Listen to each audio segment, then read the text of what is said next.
নমস্কার দর্শক বন্ধুরা, স্যান্তন টিভির পর্দায় আপনাদের সকলকে স্বাগত। সাথে আমি দীপান্বিতা। দোল পূর্ণিমা উপলক্ষে আপনাদের সকলকে জানাই অনেক অনেক প্রীতি ও শুভেচ্ছা। রঙে রঙে রঙিন হয়ে উঠুক আপনাদের সকলের জীবন। এবার চলে যাব বিস্তারিত সংবাদে। সোমবার এক আনন্দের মুহূর্তের সাক্ষী রইল রাজভবন। দোল উৎসব উপলক্ষে ব্যাপক জাঁকজমকভাবে এক আনন্দঘন অনুষ্ঠান হয় রাজভবনে। রাজ্যপাল ইন্দ্রসেনা রেড্ডি নাল্লুর উপস্থিতিতে এই বিশেষ অনুষ্ঠানের আয়োজন করা হয়। দৃষ্টিহীন স্কুলের ছাত্রছাত্রী থেকে শুরু করে রাজ্যের বিশিষ্টজনদের নিয়ে রাজভবনে এক অনুষ্ঠানের আয়োজন করেন রাজ্যপাল। পরে সংবাদ মাধ্যমের মুখোমুখি হয়ে রাজ্যপাল ইন্দ্রসেনা রেড্ডি নাল্লু রাজ্যবাসীকে এই শুভ মুহূর্তের সাক্ষী হয়ে বুক ভরা ভালোবাসা ও আন্তরিক শুভেচ্ছা জানান। রাজ্যপাল বলেন, আগামী 19 এবং 26 এপ্রিল আসন্ন লোকসভা নির্বাচন অনুষ্ঠিত হবে ত্রিপুরা রাজ্যে। সকলে যাতে ভোট কেন্দ্রে গিয়ে গণতান্ত্রিক অধিকার প্রয়োগ করেন তার জন্য আহ্বান জানান রাজ্যপাল। সর্বপ্রথম আপনাদেরকে ও আপনাদের পরিবারের সকল সদস্য ওষুধ দোষা গণেদেরকে এই पवित्र होली प्रति शुभेच्छा। त्रिपुरा के आम पब्लिक होली बना रहे, उन सब लोगों को मैं शुभकामनाएं देता हूं। ये रंग होली का जो है, अभी देश भर में इलेक्शंस हो रहे, इलेक्शंस का एक पोंगल माहौल देश भर में है और आप आज जो रंग है, यही रंग त्रिपुरा में 26th 19th 2 दिन इलेक्शंस है। उस दिन आपके उंगली के ऊपर रंग लगा के आप डेमोक्रेसी को बचाना है। বিজেপি, আইপিএফটি এবং তিপ্রামথা দল আসন্ন লোকসভা নির্বাচনকে সামনে রেখে এক গুরুত্বপূর্ণ বৈঠকের আয়োজন করা হয়। রাজধানীর একটি বেসরকারি হোটেলে এই রুদ্ধশ্বাস বৈঠক অনুষ্ঠিত হয়। উপস্থিত ছিলেন মুখ্যমন্ত্রী ডক্টর মানিক সাহা, পশ্চিম ত্রিপুরা লোকসভা আসনের প্রার্থী বিপ্লব কুমার দেব, পূর্ব ত্রিপুরা লোকসভা আসনের প্রার্থী কৃতি সিং দেববর্মা, প্রদেশ বিজেপির সভাপতি রাজীব ভট্টাচার্য সহ আইপিএফটি ও তিপ্রামথা দলের অন্যান্য মন্ত্রী বিধায়করা। বৈঠকে আলোচনা হয় আসন্ন নির্বাচনের লড়াই কৌশল নিয়ে। গত কয়েকদিন ধরে জনগণের দুয়ারে গিয়ে দলের নেতৃত্ব কিরকম সাড়া পাচ্ছে সে বিষয় নিয়ে ঘণ্টার পর ঘণ্টা এদিন আলোচনা চলে বেসরকারি হোটেলে। ভারতীয় জনতা পার্টির রাজ্য সভাপতি রাজীব ভট্টাচার্য জানিয়েছেন, রাজ্যে বিজেপি আইপিএফটি জোট সরকার চলছিল, এরপর তিপ্রামথার সঙ্গে যৌথ সমন্বয় হয়েছে। এর পরিপ্রেক্ষিতে সোমবার সমন্বয় বৈঠক অনুষ্ঠিত হয়েছে। এ বৈঠকে বিজেপির আইপিএফটি এবং তিপ্রামথার সমস্ত বিধায়ক বিধায়িকা সহ সংগঠনের শীর্ষ পদাধিকারীরা উপস্থিত ছিলেন। একটি নির্দিষ্ট সমন্বয়ের ভিত্তিতে সভা নির্বাচনকে সামনে রেখে সকলের একসাথে মিলে যাতে কাজ করতে পারে একটি নির্দিষ্ট রূপরেখা তৈরি করা হয়। এদিনকার এই বৈঠকে মূলত পশ্চিম এবং পূর্ব ত্রিপুরা লোকসভা আসনে ভারতীয় জনতা পার্টি মনোনীত প্রার্থীদের জয়যুক্ত করার লক্ষ্যে সমন্বয়ে ভিত্তিতে এদিন এই রূপরেখা তৈরি করা হয়। আর এই সমন্বয়কে একেবারে নিচতলা পর্যন্ত শক্তিশালী করতে হবে, যা পুরোপুরিভাবে গুরুত্ব দেওয়া হয় এই বৈঠকে। আপনারা ইদানিং লক্ষ্য করেছেন যে আমাদের তিপ্রামথার সঙ্গে আমাদের যৌথ সমন্বয় হয়েছে। তো সেই পরিপ্রেক্ষিতে আজকে আমাদের একটা সমন্বয় বৈঠক এখানে সংগঠিত হয়।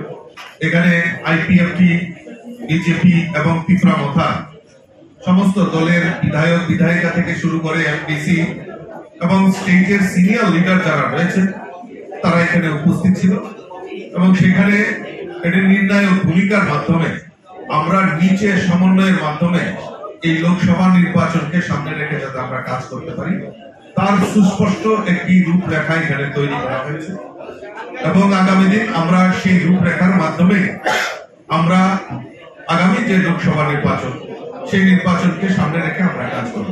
আমাদের এই সমন্বয় বৈঠকে উপস্থিত ছিলেন আমাদের রাজ্যের মাননীয় মুখ্যমন্ত্রী, আমাদের 2 কেন্দ্রের প্রার্থী তিপ্রামথার যিনি সুপ্রিমো প্রদ্যুৎ কিশোর দেববর্মন মহোদয় থেকে শুরু করে আমাদের সমস্ত নেতৃত্বরা এখানে উপস্থিত ছিল। ইন্ডিয়া জোটকে অশুভ জোট বললেন মুখ্যমন্ত্রী ডক্টর মানিক সাহা। সোমবার 4 বরজলা বিধানসভা কেন্দ্রের পশ্চিম ত্রিপুরা আসনে মনোনীত বিজেপি প্রার্থী বিপ্লব কুমার দেবের সমর্থনে মত বিনিময় সভায় একথা বলেন তিনি। ইন্ডিয়া জোট এখন ইন্ডি হয়ে গেছে, কারণ একজন ইতিমধ্যে জেলে চলে গেছেন। সোমবার 4 বরজলা বিধানসভা কেন্দ্রে পশ্চিম ত্রিপুরা আসনের মনোনীত বিজেপি প্রার্থী বিপ্লব কুমার দেবের সমর্থনে মত বিনিময় সভায় দিল্লির মুখ্যমন্ত্রী অরবিন্দ কেজরিওয়ালকে কটাক্ষ করতে গিয়ে এই কথা বললেন মুখ্যমন্ত্রী ডক্টর মানিক সাহা। মুখ্যমন্ত্রী বলেন, তাদের এই অশুভ জোট মানুষ মেনে নেবে না। রাজ্যের নেতৃত্বদের বিধানসভায় জিজ্ঞাসা করা হয়, তারা উপরে গিয়ে কি জবাব দেবে? কংগ্রেসের 3 বিধায়ক এর কোনো জবাব দিতে পারেননি। মুখ্যমন্ত্রী বলেন, নরেন্দ্র মোদীর নেতৃত্বে গত 10 বছরে দেশে উন্নয়ন হয়েছে। 2014 সালের আগে দেশ থাকবে কিনা সে বিষয়ে নিশ্চয়তা ছিল না, কিন্তু 2014 সালের পর দেশের চেহারা বদলে গেছে নরেন্দ্র মোদীর সরকারের আমলে। প্রধানমন্ত্রী নরেন্দ্র মোদী দেশকে সুরক্ষিত করার পাশাপাশি ইনফ্রাস্ট্রাকচারের দিকে গুরুত্ব দিয়েছেন, যাতে কর্মসংস্থানের ব্যবস্থা হয়। মুখ্যমন্ত্রী আরও বলেন, ত্রিপুরা রাজ্যে বিরোধীরা আইন শৃঙ্খলা নিয়ে নানা সময়ে অভিযোগ তোলে, কিন্তু বিগত বছর ত্রিপুরা রাজ্য আইন শৃঙ্খলার দিকে নিচের দিক থেকে 5ম স্থানে ছিল, বর্তমানে 3য় স্থানে রয়েছে। 28টি রাজ্যের মধ্যে ত্রিপুরার আইন শৃঙ্খলা অত্যন্ত ভালো পর্যায়ে রয়েছে। এটা রাজ্য সরকারের বক্তব্য নয়, সারা দেশের রিপোর্ট এই কথাই বলছে। তবে মাঝে মধ্যে ত্রিপুরায় 2-1টি ঘটনা সংঘটিত হয়, তাদের জন্য পুলিশ প্রশাসন রয়েছে। দলমত নির্বিশেষে পুলিশ আইনত ব্যবস্থা গ্রহণ করে।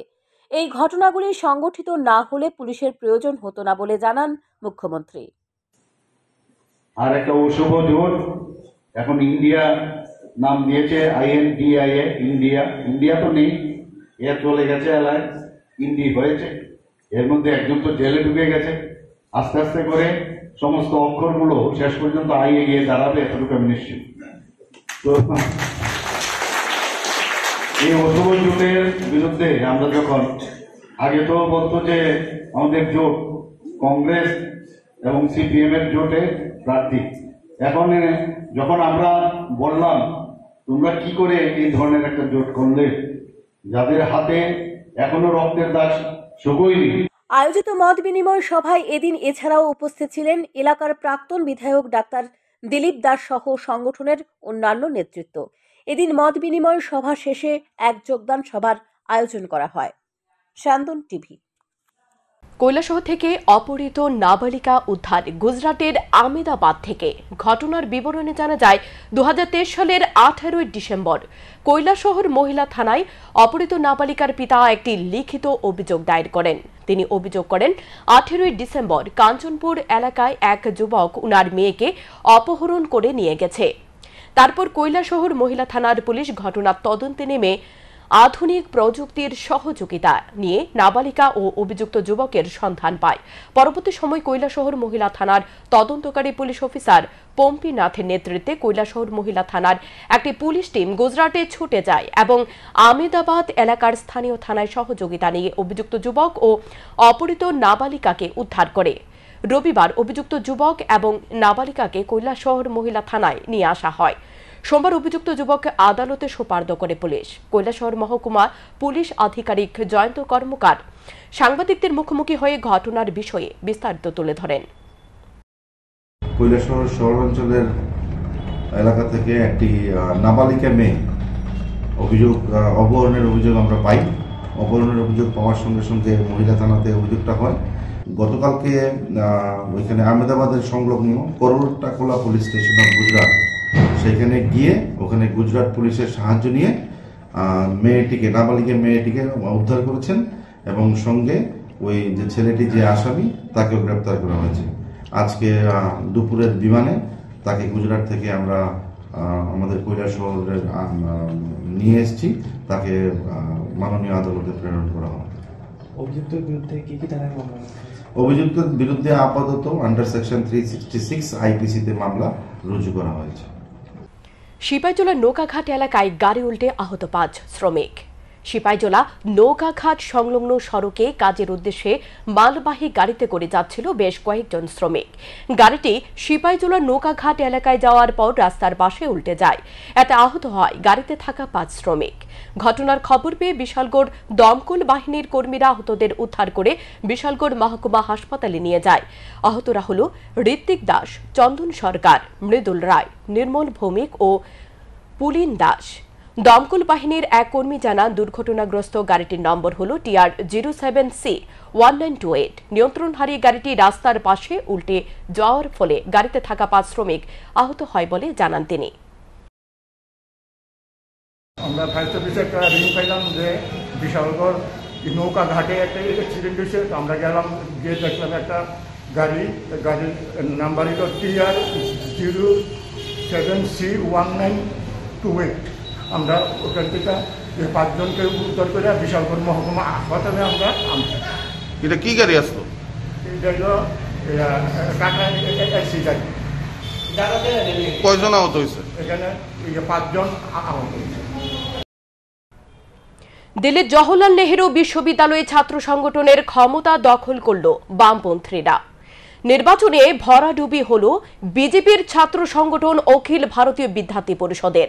সংসদের একাধিক পদে জয় ছিনিয়ে নিয়েছে বামেরা। ভোটের ফল প্রকাশের পর দেখা যায় 4টি আসনে পরাজিত হয়েছে গেরুয়া শিবির। সভাপতি পদে এবিভিপির উমেশ চন্দ্র আজমিকে পরাস্ত করেন বামপন্থী ধনঞ্জয়। 30 বছর পর দলীয় প্রার্থী হিসেবে জেএনইউর ছাত্র সংগঠনের সভাপতি নির্বাচিত হলেন ধনঞ্জয়। তারপরে উচ্ছ্বাসে মেতে উঠেছে রাজ্যের বাম ছাত্র সংগঠন। সোমবার দুপুরে ছাত্র যুব ভবনের সামনে রাস্তার দুপাশে আবির খেলে জয়ের উল্লাসে মেতে উঠেছে রাজ্যের বাম ছাত্র সংগঠনের সদস্যরা। এসএফআইর রাজ্য সভাপতি সন্দীপ দেব জানান, ফেসিবাদের বিরুদ্ধে লড়াই করে জয় হয়েছে জেএনইউতে। ভারতীয় জনতা পার্টি এবং আরএসএস আগামী দিনে শেষ কথা বলবে না। স্বৈরাচারীদের পরাস্ত করতে দেশের মানুষ এবং ছাত্র যুবরা প্রস্তুত হয়ে আছে বলে জানান তিনি। জেএনইউর জয় আগামী দিনে ছাত্র যুবদের আরো বেশি উচ্ছ্বাসিত করবে বলে জানান তিনি। আমরা জানি 4 বছর পর জেএনইউতে ছাত্র সংসদ নির্বাচন হয়েছে। গত 4 বছর ধরে এই দেশের ফ্যাসিস্ট সরকার জেএনইউতে ছাত্র সংসদ নির্বাচন করার সাহস দেখায়নি। শেষ পর্যন্ত নির্বাচন করতে বাধ্য হয়েছে। এরা জেএনইউকে গৌশালায় পরিণত করতে চেয়েছিল। আরএসএস, বিজেপি এবং তাদের ছাত্র সংগঠন এবিভিপি মাঠে নেমেছিল এরা জেএনইউকে দখল করবে সেই মানসিকতা নিয়ে। কিন্তু গতকালকের নির্বাচনে জেএনইউর ছাত্রছাত্রীরা, গণতান্ত্রিক ছাত্রছাত্রী, এরা বুঝিয়ে দিয়েছে যে জেএনইউর অভ্যন্তরে ফেসিবাদী মতাদর্শের কোনো জায়গা নেই। কালকে সারাদিন এবিভিপি এবং বিজেপিওয়ালারা প্রচার করেছে যে জেএনইউ নাকি ওরা ছাত্র সংসদ দখল করতে পেরেছে। আজকেও এই প্রচার চালানো। হোলি উৎসবে মাতোয়ারা গোটা রাজ্য, গ্রাম থেকে শহর, শহর থেকে গ্রাম, সর্বত্রই আনন্দ উল্লাসে জোয়ার। সোমবার উদয়পুর রাজনগর স্থিত ভুবনেশ্বরী মন্দির প্রাঙ্গণে গোমতী জেলা তথ্য ও সংস্কৃতি দপ্তর ও রাজনগর পঞ্চায়েতের যৌথ উদ্যোগে উদয়পুর সাংস্কৃতিক মঞ্চের সহযোগিতায় দোল উৎসব অনুষ্ঠান হয়। এই অনুষ্ঠানে প্রদীপ প্রজ্বলন করে শুভ সূচনা করেন গোমতী জেলা তথ্য ও সংস্কৃতি দপ্তরের সহাধিকর্তা মনোজ দেববর্মা। এছাড়া অন্যান্যদের মধ্যে উপস্থিত ছিলেন বিশেষ সমাজসেবক অজিত পোদ্দার, উদয়পুর সাংস্কৃতিক মঞ্চের সম্পাদক দীপঙ্কর চক্রবর্তী, বিশেষ শিক্ষক মনোজিৎ ধর সহ আরও অনেকেই। ফাল্গুন মাসের পূর্ণিমা তিথিতে দোলযাত্রা উৎসব অনুষ্ঠিত হয়। সত্যি একটা মনোরম পরিবেশে আমরা দোল উৎসব করতে যাচ্ছি। প্রকৃতির মাঝে প্রকৃতির উৎসব করার আনন্দটাই আলাদা। বন্ধ করে কত কিছুই করা যায়, কিন্তু আনন্দটাও যেন আবদ্ধ থাকে মনে হয়। এখানে কখনো কখনো রোদ এবং মেঘের একটা খেলা চলছে। মঞ্চটা দেখলে বুঝতে পারছেন রোদ এবং মেঘের খেলার আমরাও শিকার হয়েছি। যাই হোক, এটাই প্রকৃতির নিয়ম। কখনো মেঘে ধাক্কা ডেকে যাবে সূর্য, কখনো জলমলে হবে রোদ।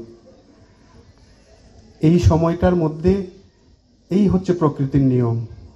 চারিদিকে যদি আমরা একটু চোখ খুলে তাকাই, গাছগুলির পাতা, অনেকগুলি গাছের পাতাগুলি ঝরে গেছে, আবার নতুন কলিরা হাজির হচ্ছে, সবুজ সবুজ লাগছে চারদিকে।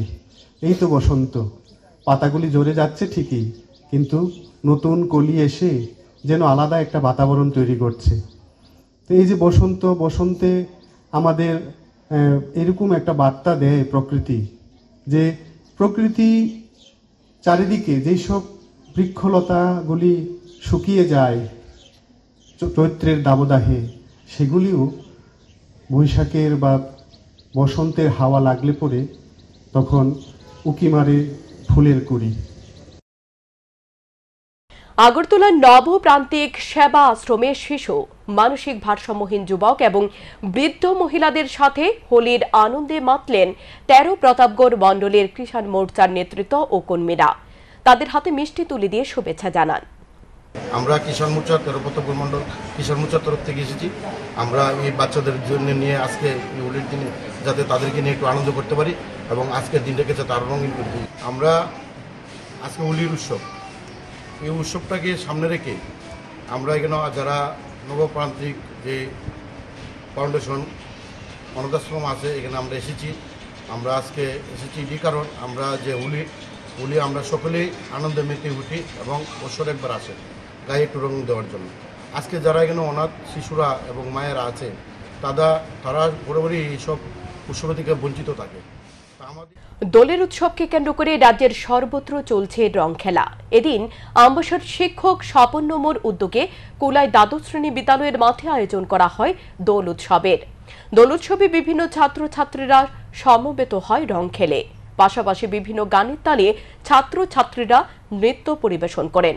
সর্বশেষে পিরামিড গঠন করে হাড়ি ভেঙে দোল উৎসবের সমাপ্তি হয়। শিক্ষক স্বপন নমো বলেন, সবার মধ্যে শান্তি, সম্প্রীতি, সৌভ্রাতৃত্ব স্থাপন করার অন্যতম দৃষ্টান্ত হল দোল উৎসব। দোল উৎসবকে কেন্দ্র করে ছাত্রছাত্রীদের মধ্যে উৎসাহী ছিল লক্ষণীয়। কচিকাঁচা বাচ্চারা রাধা কৃষ্ণ সেজে এসেছে এবং কৃষ্ণের উপরে বিভিন্ন গানের উপরে আধুনিক এবং প্রাচীন মিলে বাংলা বিভিন্ন ভাষায় গানের প্রদর্শন এখানে চলছে, নাচের প্রদর্শন চলছে। কচিকাঁচা বাচ্চাদের এই উৎফুল্লতা দেখে আমি মনে করি যে আমাদের যে সংস্কৃতি ঐতিহ্য, যে ভগবত গীতায় বলা হয়েছে যে রং খেলা হলে মানুষের মনের মধ্যে যে বিভিন্ন রঙের ঢেউ, অর্থাৎ আমরা খুশি থাকবো, সবাইকে খুশি রাখবো এবং আমাদের ত্রিপুরাকে, ভারতকে খুশি রাখবো। সেই প্রেক্ষাপটে রং খেলা এবং এই যে হোলি উৎসব আমি মনে করি আমাদের আমবাসা সহ কুলাই অঞ্চলে এক আড়ম্বর সৃষ্টি করবে। বাচ্চারা আমাদের ঐতিহ্য এবং কালচার সম্পর্কে যে চেতনা। এই মুহূর্তের সংবাদ এ পর্যন্তই। চোখ রাখুন স্যান্দন টিভির পর্দায়।